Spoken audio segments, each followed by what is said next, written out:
Да, слава Аллаху. Это просто удивительно, невероятно. Подумай только, этот Коран был написан досточтимым сподвижником пророка, да благословит их Бог.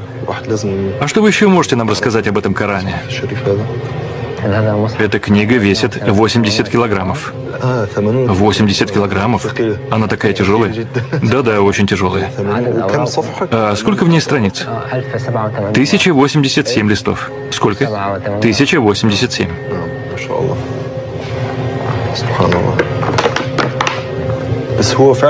Знаете, по-моему, она прекрасно сохранилась.